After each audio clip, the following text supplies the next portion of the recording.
शांताकारं भुजंगशयनं पद्मनाभं सुरेशं विश्वाधारं गगनसदृशं मेघवर्णं शुभांगं लक्ष्मीकान्तं कमलनयनं योगिभिर्ध्यानगम्यं वंदे विष्णु भवभयहरं सर्वलोकैकनाथम्। मंगलम भगवान विष्णु मंगलम गरुड़ध्वज मंगलम पुंडरीकाक्ष मंगलाय तनोहरि। ओम नमो भगवते वासुदेवाय। आज कार्तिक महीने के कृष्ण पक्ष की तृतीया तिथि है। आज का दिन आप सभी के लिए मंगलमय हो।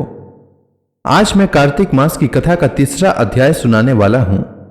शास्त्रों के अनुसार कार्तिक माह में प्रतिदिन स्नान करना चाहिए और भगवान विष्णु, माता लक्ष्मी एवं तुलसी माता की पूजा करना चाहिए। साथ ही कार्तिक मास महात्म्य की कथा का पाठ अथवा श्रवण करना चाहिए। इससे जन्म जन्मांतर के पाप कर्मों का नाश होता है और घर में सुख समृद्धि का वास होता है। आइए श्रवण करते हैं कार्तिक मास की कथा का तीसरा अध्याय।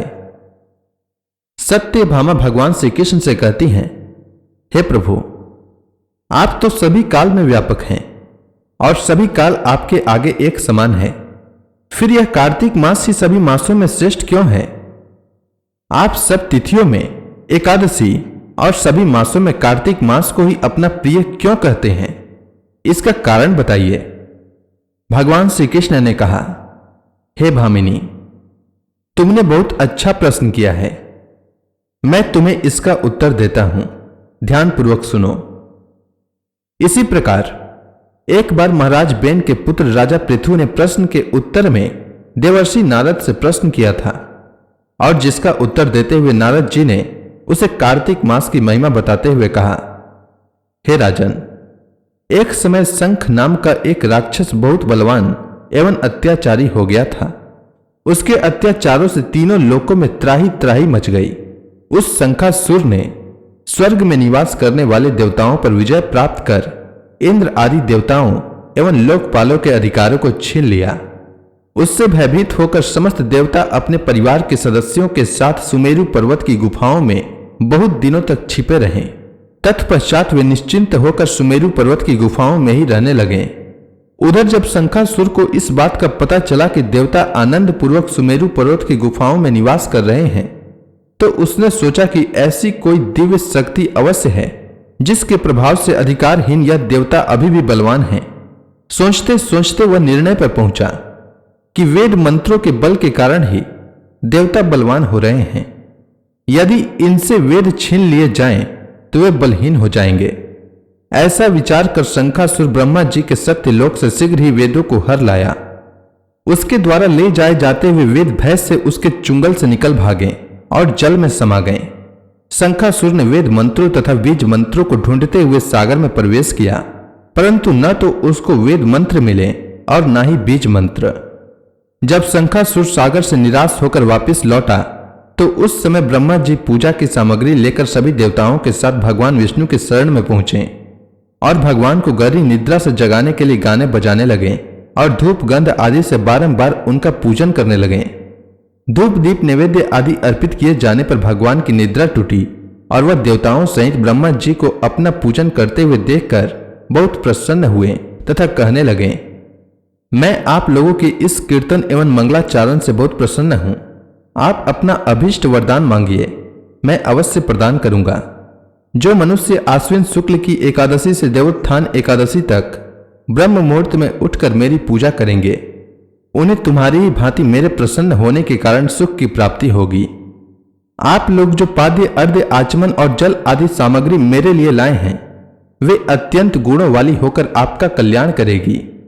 शंखासुर द्वारा हरे गए संपूर्ण वेद जल में स्थित है। मैं सागर पुत्र शंखासुर का वध करके उन वेदों को अभी लाए देता हूं। आज से बीज मंत्र और वेदों सहित मैं प्रति वर्ष कार्तिक मास में जल में विश्राम किया करूंगा। अब मैं मत्स्य का रूप धारण करके जल में जाता हूं। तुम सब देवता भी मुनीश्वरों सहित मेरे साथ जल में आओ। इस कार्तिक मास में जो श्रेष्ठ मनुष्य प्रातः काल स्नान करते हैं, वे सब यज्ञ के अवभृत स्थान द्वारा भली भांति नहा लेते हैं। हे देवेंद्र, कार्तिक मास में व्रत करने वालों को सब प्रकार से धन, पुत्र, पुत्री आदि देते रहना और उनकी सभी आपत्तियों में रक्षा करना। हे धनपति कुबेर, मेरी आज्ञा के अनुसार तुम उनके धन धान्य की वृद्धि करना, क्योंकि इस प्रकार का आचरण करने वाला मनुष्य मेरा रूप धारण करके जीवन मुक्त हो जाता है। जो मनुष्य जन्म से लेकर मृत्यु पर्यंत विधि पूर्वक इस उत्तम व्रत को करता है वह आप लोगों का भी पूजनीय है। कार्तिक शुक्ल पक्ष की एकादशी तिथि को तुम लोगों ने मुझे जगाया है, इसलिए यह तिथि मेरे लिए अत्यंत प्रीतिदायिनी और माननीय है। हे देवताओं, यह दोनों व्रत नियम पूर्वक करने से मनुष्य मेरा सानिध्य प्राप्त कर लेता है। इन व्रतों को करने से जो फल मिलता है वह अन्य किसी व्रत से नहीं मिलता। अतः प्रत्येक मनुष्य को सुखी और निरोग रहने के लिए कार्तिक महात्म्य और एकादशी की कथा सुनते हुए उपरयुक्त नियमों का पालन करना चाहिए। नारद जी कहते हैं, ऐसा कहकर भगवान विष्णु मछली का रूप धारण करके आकाश से जल में गिरे। उस समय विंध्याचल पर्वत पर तप कर रहे महर्षि कश्यप अपनी अंजलि में जल लेकर खड़े थे।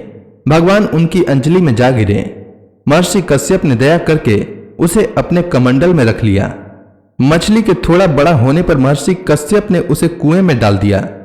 जब वह मछली कुएं में भी न समा सकी तो उन्होंने उसे तालाब में डाल दिया। जब वह तालाब में भी न समा सकी तो उन्होंने उसे समुद्र में डाल दिया।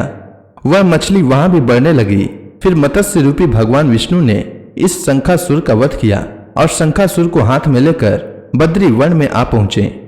वहां उन्होंने संपूर्ण ऋषियों को बुलाकर इस प्रकार आदेश दिया, मुनीश्वरों, तुम जल के भीतर बिखरे हुए वेद मंत्रों की खोज करो और जितनी जल्दी हो सके उन्हें सागर के जल से बाहर निकालाओ। तब तक मैं देवताओं के साथ प्रयाग में ठहरता हूं। तब उन तपोबल संपन्न महर्षियों ने यज्ञ और बीजों सहित संपूर्ण वेद मंत्रों का उद्धार किया। उनमें से जितने मंत्र जिस ऋषि ने उपलब्ध किए वही उन बीज मंत्रों का उस दिन से ऋषि माना जाने लगा। तदंतर सब ऋषि एकत्र होकर प्रयाग में गए। वहां उन्होंने ब्रह्मा जी सहित भगवान विष्णु को उपलब्ध हुए सभी वेद मंत्र समर्पित कर दिए। सब वेदों को पाकर ब्रह्मा जी बहुत प्रसन्न हुए। उन्होंने देवताओं और ऋषियों के साथ प्रयाग में अश्वमेध यज्ञ किया। यज्ञ समाप्त होने पर सब देवताओं ने भगवान से निवेदन किया, देवाधिदेव जगन्नाथ, इस स्थान पर ब्रह्मा जी ने खोजे हुए वेदों को पुनः प्राप्त किया है और हमने भी यहाँ आपके प्रसाद से यज्ञ भाग पाए हैं। अतः यह स्थान पृथ्वी पर सबसे श्रेष्ठ पुण्य की वृद्धि करने वाला एवं भोग तथा मोक्ष प्रदान करने वाला हो।